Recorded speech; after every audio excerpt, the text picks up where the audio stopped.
it's 4:30, so we'll go ahead and get started, even though we'll have more people join in a little bit. But welcome to the Remote Education and Learning 2.0 conference. Thank you for joining today.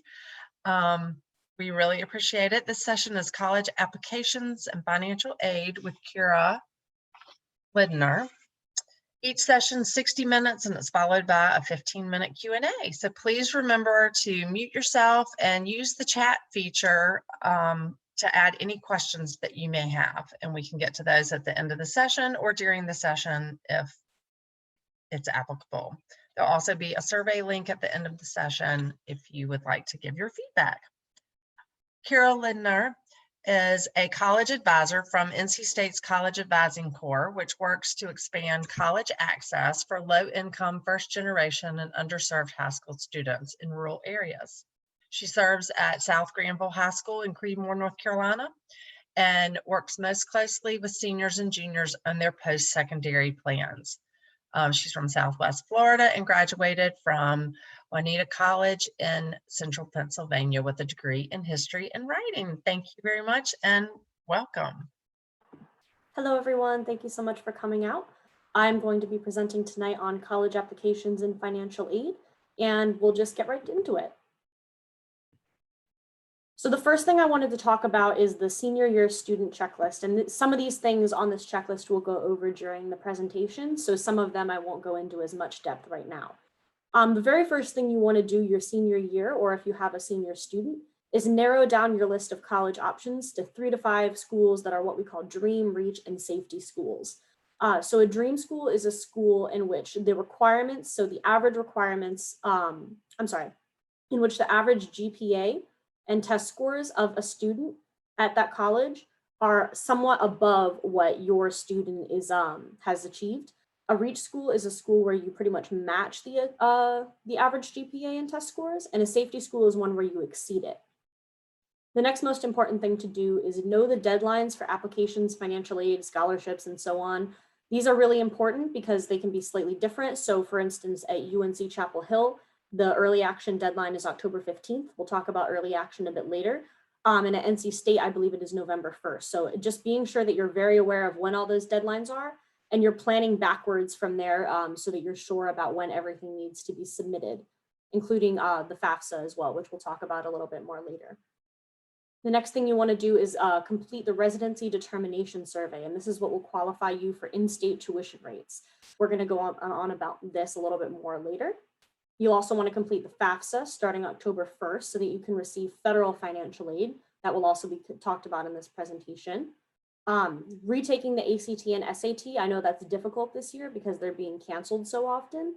But if you believe, because so many people take it junior year, often it's not necessarily in the student's mind like the most important thing they have to do that year. So retaking it senior year when they take it more seriously can be a really good option, especially because when you take it the second time, you generally raise your scores. And then finally, you're going to want to apply to college. So we're going to move on and discuss RDS, the Residency Determination Survey. So this is an online form that has to be completed in order for you to get in-state tuition and grants at North Carolina public universities and community colleges. It's found at ncresidency.org. However, you're going to use a different website's login information in order to access it. You're going to use the login information from cfnc.org. Now, often students make this login in middle school. So very often students will email me and they'll say, well, I'm trying to make my CFNC account and it says my account name and information is already taken. And this is because, again, like I said, they may have made it in middle school. However, this isn't always the case, so sometimes you'll need to make a new account. You want to complete RDS as soon as possible. It is required for many applications. When you finish it, you will receive what is called a residency certification number once it's been processed. This is a very important number. It's kind of a unique identifier to each individual student who's applying that basically says they are an in-state resident and they are this specific person. So you're going to want to write that down. I usually tell my students on your phone, somewhere where you won't lose it. Because it's very important and it's gonna be asked for on many of your public school applications. It takes about 20 minutes to do. It's not super complicated. It requires information like a social security number, parent social security numbers, vehicle registration if you have a vehicle, address, things like that. and it's valid for 11 months, which is why you'd want to do it about now if you were going to apply for next fall. Except in cases where you transfer, you will need to do it again. But if you aren't transferring, if you stay at the same university throughout your 4 years of college, then you are good, you are set for the whole time. So I'm just going to show a quick video on financial aid from the Federal Student Aid website. I'm going to see if I can get this to play from here.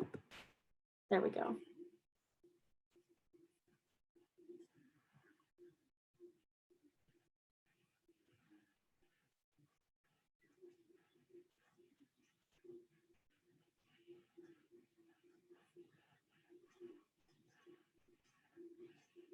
While you're moving into that, let me ask you one quick question that came in on the chat. So Okay. do juniors need to complete this now that you were talking about? No, so this is only for seniors. This is part of that senior year checklist that I just introduced. Only seniors need to worry about RDS. Juniors don't need to complete it. Thank you.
So that was just a quick video to sort of get you ready for some of the information that we'll be going over a little bit further in this presentation. So I'll get into all the different things introduced in that video in detail. Unless there are more questions. I know I've seen the chat going off. So the fact, oh, sorry.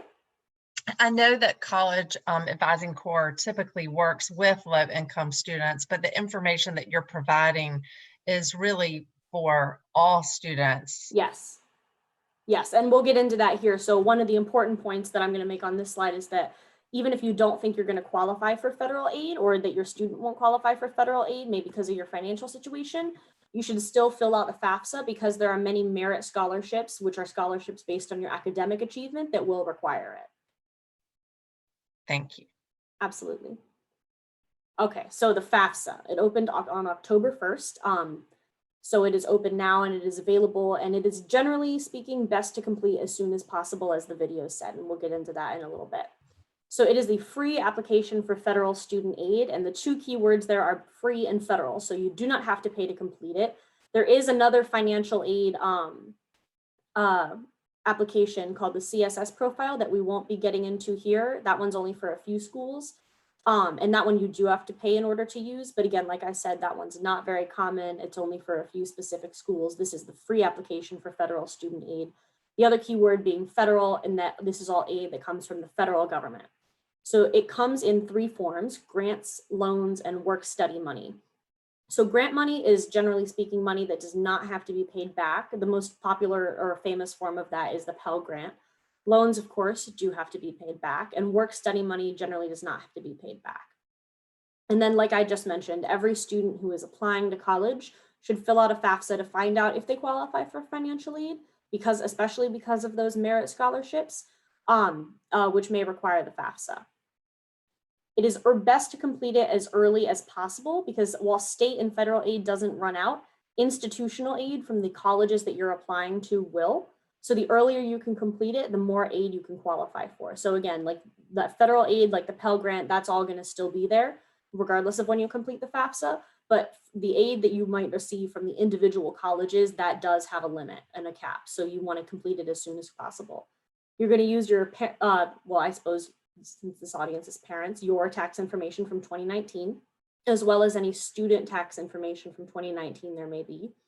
And FAFSA money can be used to cover tuition, fees, room, board, books, supplies, transportation, and more. Really just about anything you can think of, including dependent care even. And like I said, you do want to complete it as soon as possible. So we're going to start getting into the nitty gritty of how exactly you complete the FAFSA. And first, we're going to start with who can complete the FAFSA. So if you are a citizen or a certain eligible non-citizen, you can complete the FAFSA. And this is referring to the student, regardless of their parent's citizenship status. So if, for instance, if you have a student who is a US citizen or eligible non-citizen, if they have a parent or two parents who are undocumented, they can still complete the FAFSA. And there's a whole long list of eligible non-citizens, the most common of which that you would see are US permanent residents or green card holders and conditional permanent residents.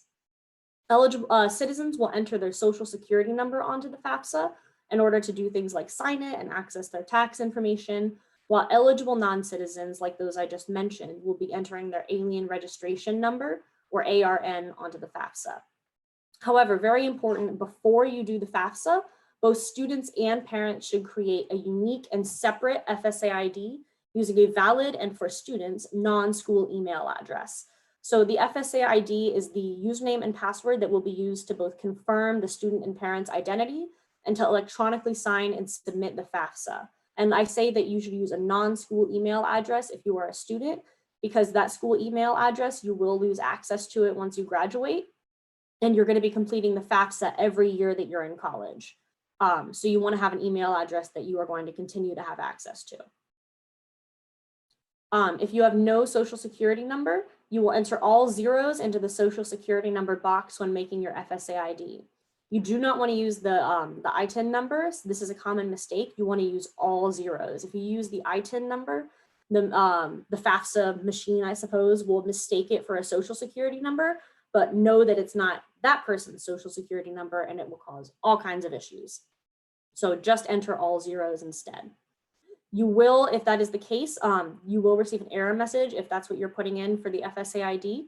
Just ignore the error message that pops up, scroll down to the bottom of the page and click the box that says confirm error. You might have to click twice if there are two parents, but once you've clicked confirm error, you can continue to the next section. And we'll go on in a bit about completing the FAFSA under special circumstances. But if you do have a social security number as a parent or student, then you're just going to be able to complete it as normal with no error message. So now we have a quick video about FSA IDs just to go into some more detail about that. Oh, sorry. 1 second.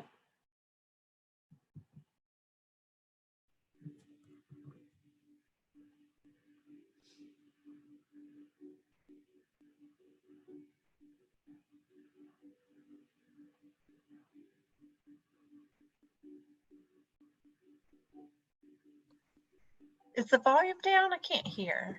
Oh, I'm so sorry. Okay. Here, let me turn it up. The volume should be on. I'm not sure.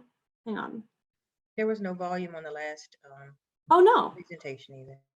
Oh dear. They all should have had volume. Hang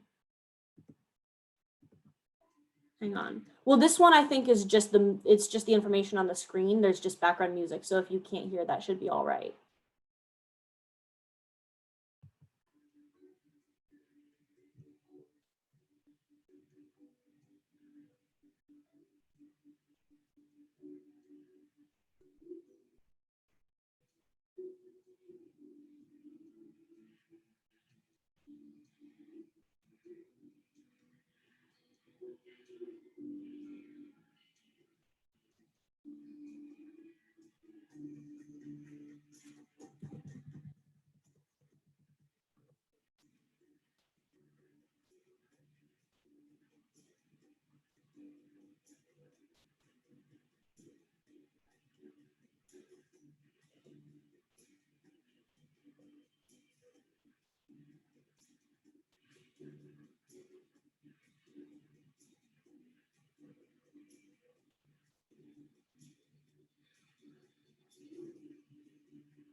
Another thing I want to mention just briefly before we start moving forward is that when you are creating your FSA IDs, a common problem that I see is that people won't, for instance, capitalize their names, or they'll put a space after their names when they're entering their names. So you need to put in your name and your information exactly the way it appears on your social security card, capitalization, no spaces, all of that stuff. Because otherwise the system will just see it as some kind of error, and that can cause all kinds of problems. So just be sure that you're entering things exactly as they are on your social security card. Another thing that I need to mention is that in addition to FSA IDs, once you log into the FAFSA, you're going to create something called the save key. Now, FSA IDs are unique to the student and to each parent, but a save key will be shared between them. So this is especially helpful if the student and the parent are in different places. The save key is the password they will both use to access the FAFSA that they can share between them. So moving on to the IRS data retrieval tool. So this is something that is available on the FAFSA. It is an automatic transfer of your 2019 filed tax data onto the FAFSA. So it really is a great way to save time and effort and avoid confusion. It will, instead of making you have to input everything manually, it'll just say transferred from the IRS. It will take you to a separate website where you'll just put in some brief information like your social and your name and your address, and then everything will transfer back onto the FAFSA for you. It's completely safe and secure if that is a concern. IRS and FAFSA do not communicate with any other government branches. So again, if you are in a situation like I mentioned before, in which a student maybe has undocumented parents or something like that, I do often get questions, well, is my parent going to be okay if I put this information on the FAFSA, or if the IRS data retrieval tool is used? It's going to be fine. There's no communication between branches. Parents must have an FSA ID in order to use the IRS data retrieval tool, and that FSA ID must be verified, which does take 1 to 3 days. So you'll just want to give a little time between creating the FSA ID and using the data retrieval tool. And there will still be a few financial questions to fill in, but they will generally be ones that don't apply to most people. So there'll be things such as, have you received disability benefits or AmeriCorps pay, for example, or how much child support money do you receive? So this is one of the lengthier slides. So this is about FAFSA parent information. So another kind of question that I get a lot is, well, who counts as my parents for FAFSA purposes? What parent should I be disclosing information about, financial information? So I'm just going to go through this in order. So starting with biological parents or adoptive parents. So if the biological parents of the student are or adoptive parents, regardless of their gender, are married, the student will answer questions about both of them. If they're unmarried and living together, the student will also answer questions about both of them. And then if a parent is widowed or was never married or in some way is the student's only parent, then the student will of course answer questions only about that parent. And then we have divorced or separated parents who do not live together. In this case, you will answer about whichever parent that the student lived with the most in the past year. If they lived equally with both parents, then the student will answer about the parent who provided the most financial support. Then we have divorced and separated parents who live together. So if you are divorced and living together, this is a bit of a special case in which you will indicate that you are unmarried and living together, and answer about both parents. If you're separated and living together, you'll indicate your marital status as married or remarried because you're not legally divorced. Finally, with step parents, if they are married to the legal parent, you will provide information about them too. And then again, like I said, regardless of gender, so same-sex couples are going to report their marital status as married if they were legally married in a state or other jurisdiction without regard to where they currently live or where the student will be going to school. Sorry. Sorry, one quick question that came in Mhm. that relates to all of this. If a student is paying for college on their own, do they need to put their parents' information? How does that tie-in work? So this is a situation I was actually just dealing with today. This gets into the classification of the student as an independent or dependent student. So the FAFSA has its own special criteria for whether a student is considered independent from their parents. Generally speaking, off the top of my head, it is if you can answer yes to any of these, then you are considered independent. And it's something like if you're over 24, if you're going to graduate school, if you're an emancipated minor, if you are were in foster care, and there's a couple other situations. So on the federal student aid website, they have the whole list of how they classify students as dependent or independent.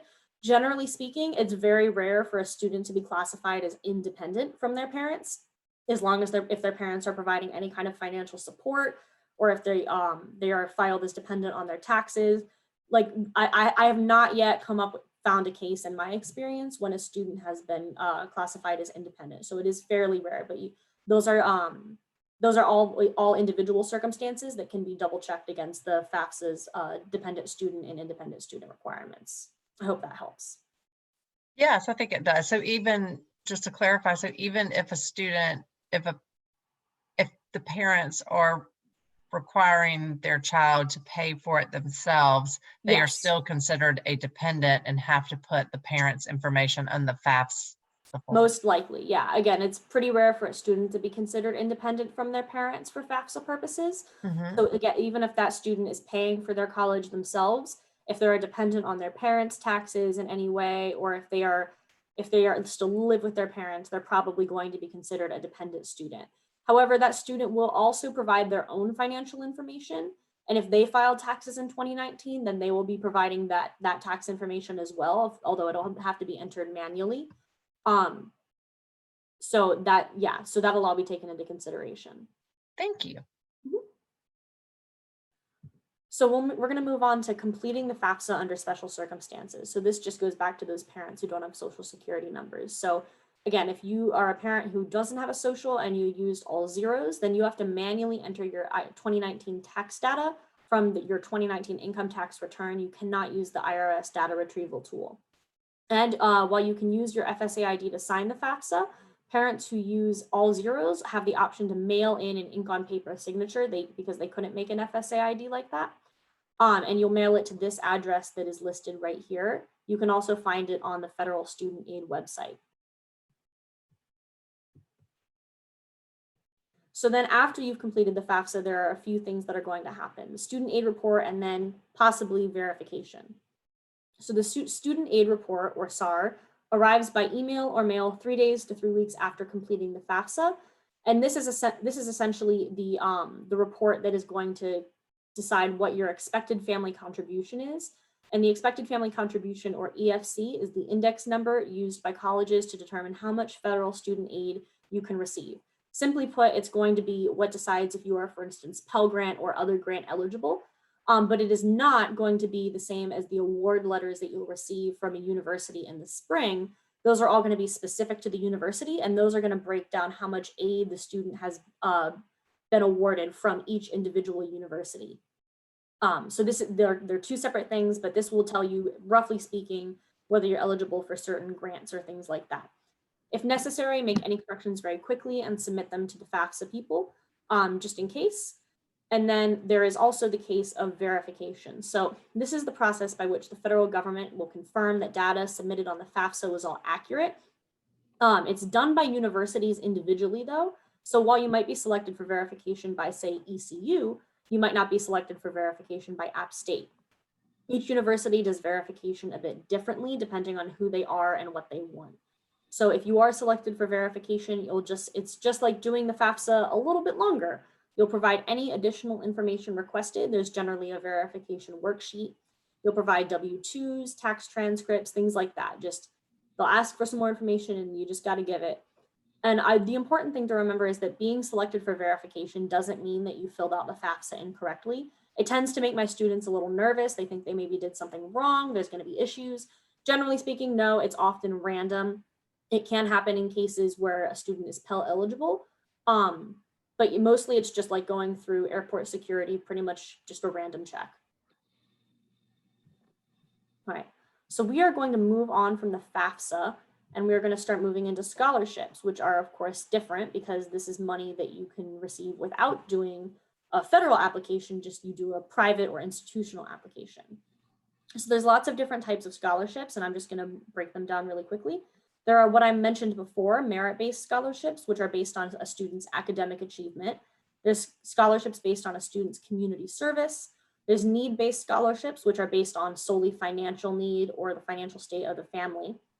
There's, of course, athletic scholarships based on athletic achievement. There are scholarships based on a student's ethnicity, scholarships based on a student's major, and there's all sorts of unique and weird scholarships out there too. Like there's a scholarship on unigo.com that is basically write an essay saying how your school would respond to the zombie apocalypse. There's all kinds of crazy scholarships out there. A big part of my job personally is finding scholarships that work for students. So I will just go through a brief list of some of the best places that I think I have found to find scholarships. So number one, of course, is going to be the financial aid websites of individual colleges. So there's a couple, there's two, I know I just went through all those different kinds of scholarships, but they break down into two main categories. And then these that I just went through are what are known as private scholarships. So these are scholarships that are done by private companies, but colleges are going to have their own kind of scholarships, institutional aid. So that's where you're gonna, on their financial aid websites, that's where you're gonna find that institutional aid. But in terms of private scholarships, you can find them on cfnc.org, which is also a place where you can apply to college, and it happens to be Free College Application Week. So many colleges are waiving their fees for applications for students, and that's also on cfnc.org, the College Foundation of North Carolina. The College Board website is also a great place to find scholarships. They also have a program called the Opportunity Scholarships. Basically, this is sort of like a contest that a student can enter, where for each step in the college process that they complete, which they would presumably be completing anyway, they're entered into a contest to win more money. So you can find that website at bigfutures.collegeboard.org, or you can just Google College Board Opportunity Scholarships. It's a very, very cool program. They call it their best kept secret. They don't want to be a secret. Unigo.com is a great place to find both private and institutional scholarships. Unigo, like I said, is the website that has those weird scholarships like the zombie one. And then of course there is scholarships.com, as I'm sure we could have guessed. Chegg is a really useful resource. And then offline, another great way to find scholarships is to go to local organizations. So churches often have scholarships or are willing to do things like sponsor students. Employers such as lawyers, for instance, law firms have a lot of scholarships. Foundations, charitable organizations, places like that. So just asking around and seeing what scholarships might be available. There are way more out there than people think. And another important thing that I'll say is that you can continue applying for scholarships once you're in college. You don't have to do it only when you're a junior or senior in high school. You can start applying for scholarships as early as freshman year or even younger. There are some that are open for elementary students and middle school students, and you can continue applying all the way up to the graduate level. So if we don't have any questions that are pressing about scholarships, we can move on to applying to college itself. I can't see the chat, so I'm sorry. Oh no, you're fine. In with one. How do you find it says law firms that have scholarships? Do you know? So the way that I usually find law firms that have scholarships is by going on one of the websites I already mentioned. So like unigo.com, scholarships.com, and then by going on like, for instance, there are lots of blogs devoted to this kind of thing where former admissions counselors or people in this area will talk about the different scholarships that are available from law firms. I included that as an example of employers and businesses that offer their own scholarships. There are also lots of scholarships that are tied to clubs. So like Future Farmers of America or FFA, they have quite a few scholarships, but like that are earmarked for men, for women, for people in certain states, for people in certain counties. 4-H has a lot of scholarships, Boys and Girls Club, lots of different groups like that will have scholarships. But yes, law firms are one example that I used. Were there other scholarship related questions?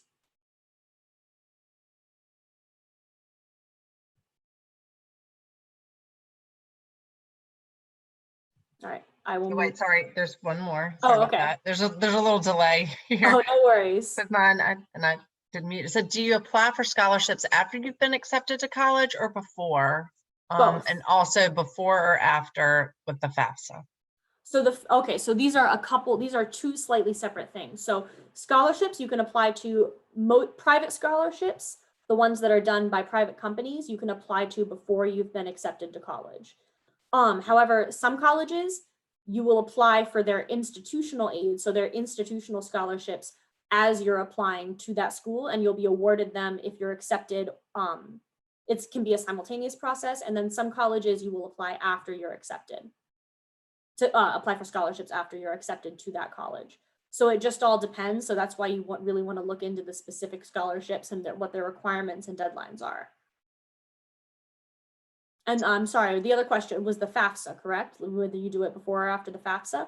Correct. So you can do it all throughout. So the FAFSA opens October 1st of each year, and you want to finish it ideally before the end of the month, because like I said, that institutional aid can run out.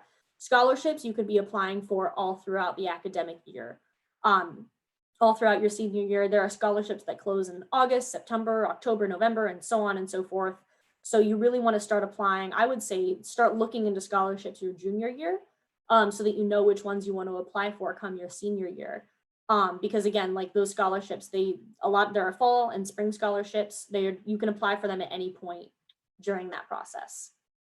Okay, and then how about first generation students? Are there specific ones for first generation? Yes, quite a few. So there are definitely scholarships for first generation students out there.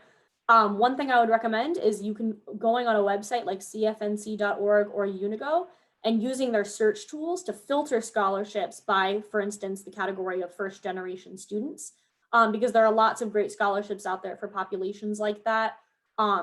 First generation students definitely receive a lot of scholarship support, which is excellent.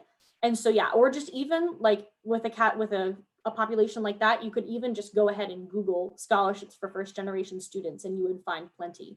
But if you wanted to look specifically on one of the websites I mentioned, then they would definitely have categories for that. Thank you.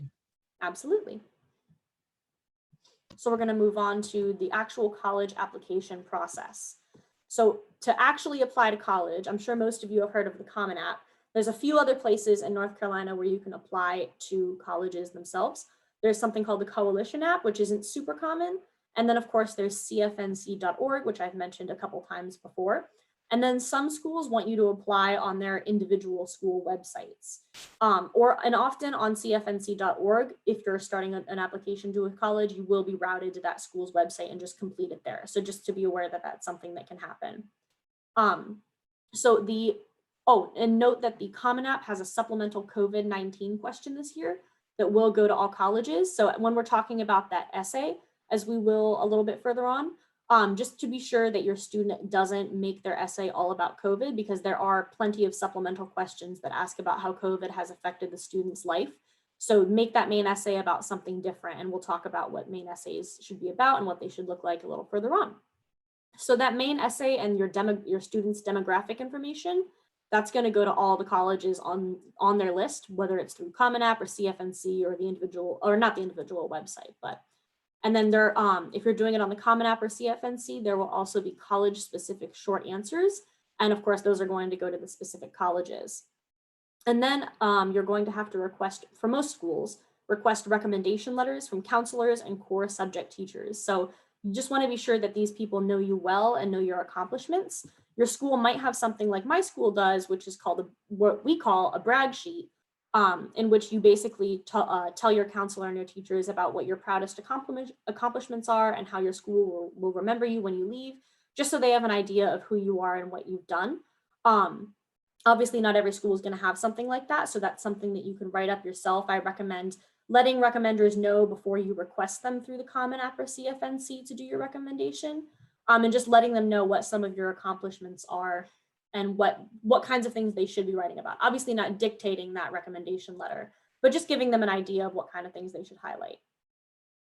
And then I'm going to go into ways to apply. So there's 4 different main ways that a student can apply to a school. So there's early decision, early action, regular decision, and rolling admissions. And they're all a little bit different. So I'll just dive into them briefly. So early decision is Early decision is essentially a binding application to a school that is before their main deadline. So if you are applying to a school early decision, I like to tell my students, it is literally what it sounds like. You are making that decision early on. If you are accepted to a school you've applied early decision to, you are bound to go to that school and you have to withdraw your applications to other schools. So this is great if it's like your top dream school you've wanted to go, say it's Rice, say you wanted to go to Rice all your life, you have family that went there, whatever, it's really important to you, then I would say apply early decision to Rice. Otherwise, I would say apply early action instead. Early action is similar to early decision in that it is earlier than the regular decision deadline, but it is non-binding. So you can apply early action to as many schools as you want. This is a great way to apply because you can indicate your interest in the school by applying early action, and you have access to more scholarship money and institutional aid because you're applying ahead of the crowd. So I really recommend applying early action everywhere that it's available. I only recommend applying early decision if you're absolutely sure that that is the school you want to go to. Because again, even if, for instance, in the spring, you got a better financial aid offer from another college, you are bound to go to that college you applied early decision to. Then there's regular decision, which is kind of what it sounds like. It's when it's after the early action or early decision deadline. Generally, this deadline is going to be around January or February. It's going to be when the college that is on the early action regular decision schedule will admit the majority of their students. So it's when most people are going to apply. The benefit to applying regular decision can be if you have a fall semester senior transcript that is maybe not your best. I know especially this year with all the upheavals from COVID, people's GPAs maybe have struggled a bit. So if you need a little time to get your GPA up by one semester, applying regular decision can be the best way to do it because then they'll be reviewing your admissions decision with that updated transcript. But if your transcript is ready and good to go and you feel proud of your GPA, apply early action. Finally, there's rolling admissions, which is a little bit different. So colleges with rolling admissions will evaluate applications as they are received instead of waiting to evaluate all applications after a hard deadline. Schools will continue to evaluate applications till they filled all the slots for their incoming class. And I saw there were a few questions in the chat. I didn't know if they were attached to applying to college or if we should just move on to supplemental questions.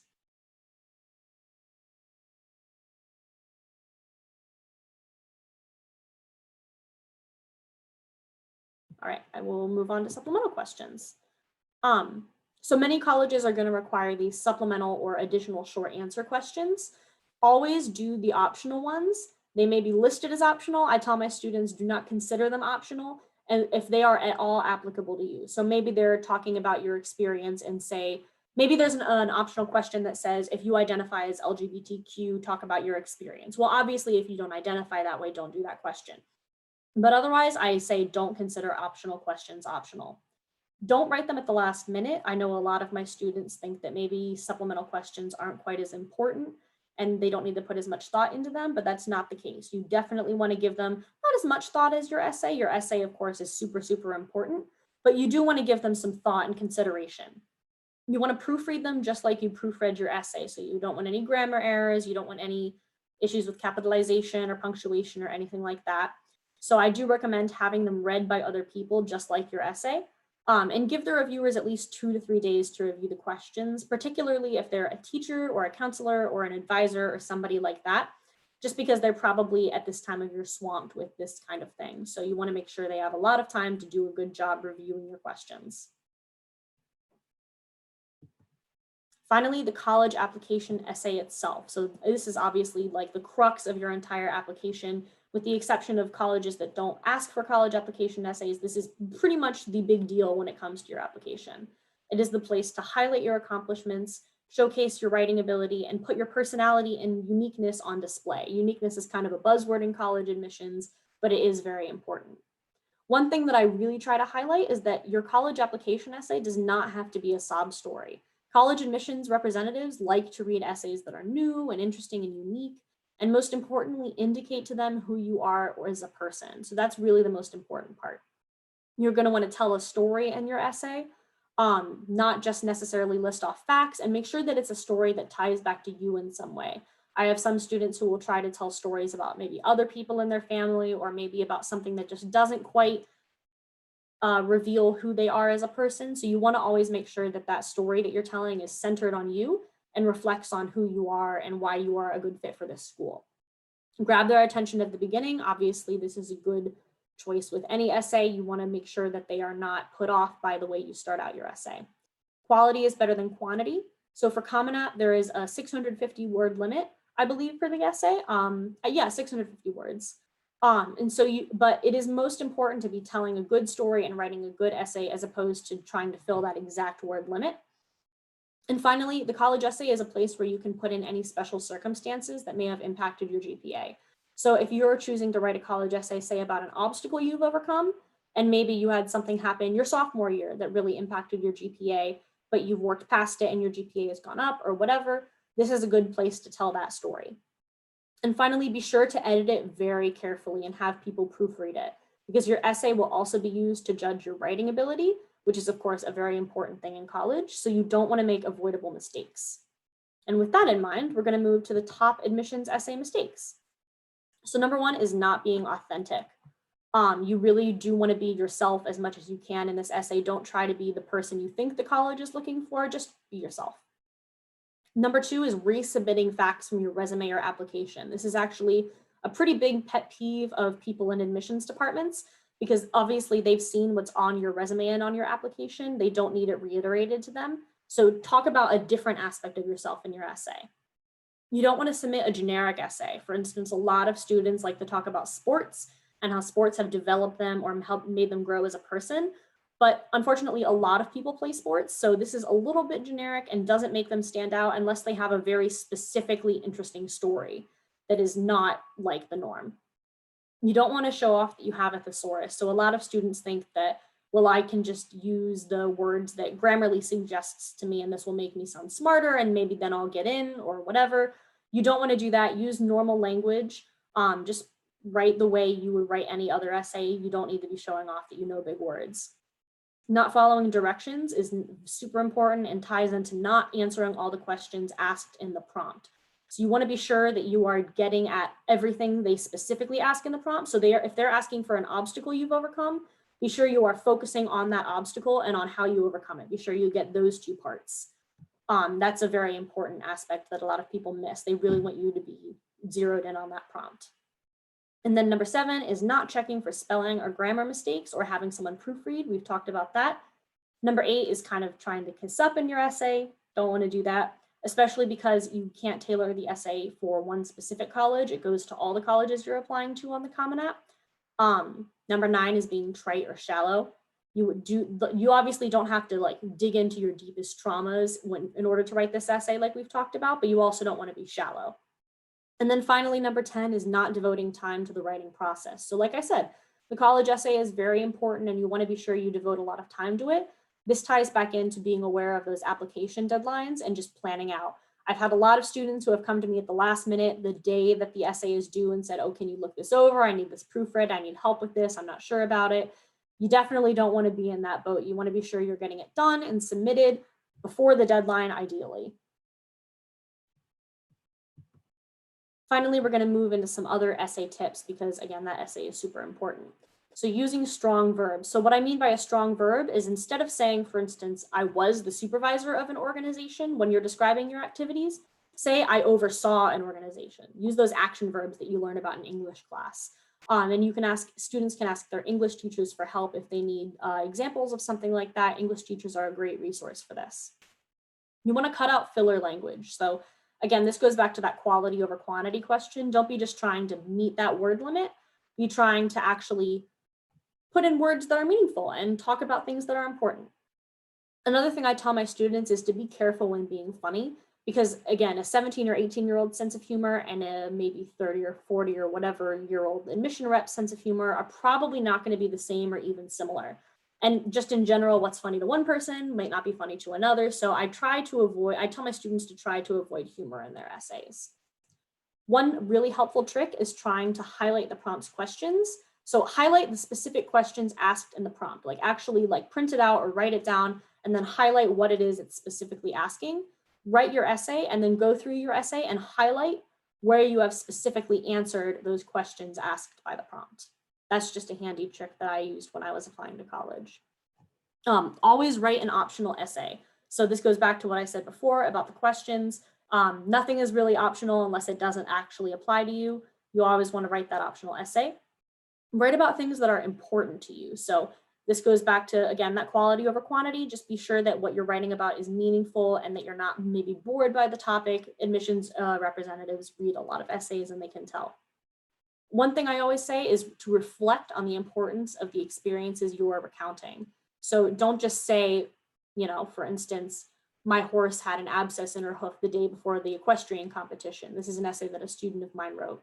Reflect on what that meant to you and why that was maybe a difficult experience or an obstacle. So actually go into the more like emotional side of things.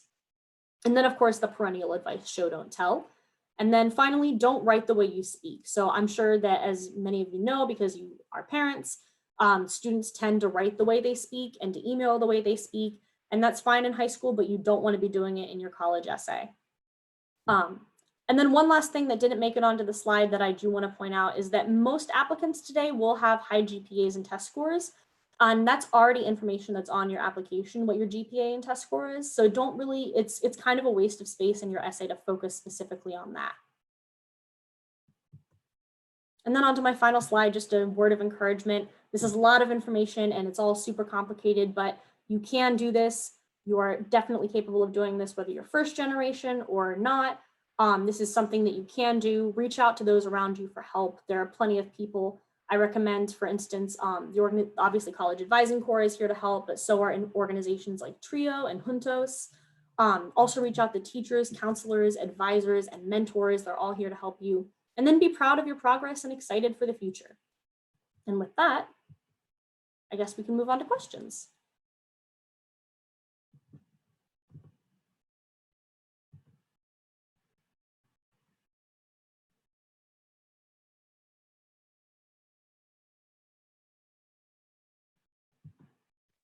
I have a question.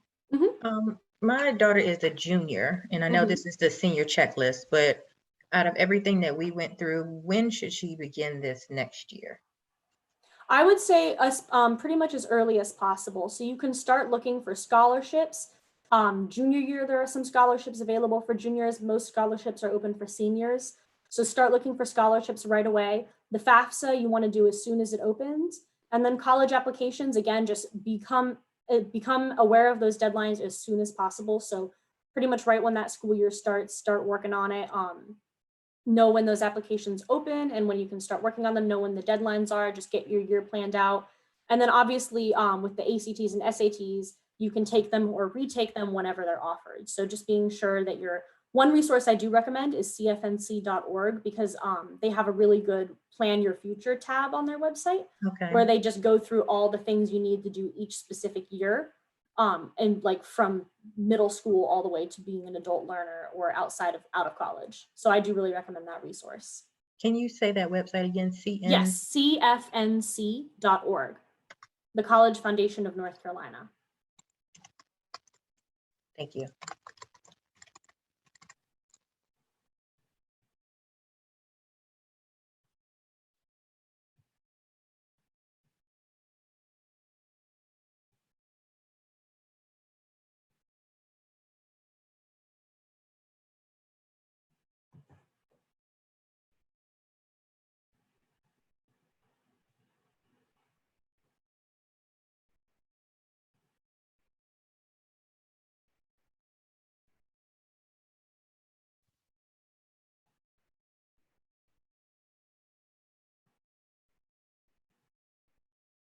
For the have you heard anything about colleges and ACT and SAT requirements for not this coming year, but for the next year? Because I know that because seniors had a hard time just there seems to be a backlog. I don't know what you've heard about for the next year as far as trying to prep or what the expectations are.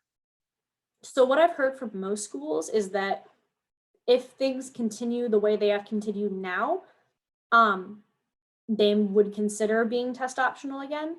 But if things change and we start going back to normal, they'll go back to having test scores be required. So a lot of the big schools in particular, so like the UNCs, they say that this is only for the 2020, 2021, or I'm sorry, for the next fall's cohort, that they're going to be test optional, but that in the future, they will not implement this policy. But of course, nobody knows what the future is going to hold at the moment. So it's really up in the air. I can't give you a firm answer on that one. Right, okay.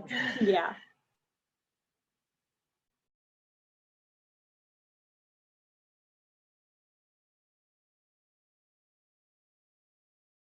Anybody have any other questions?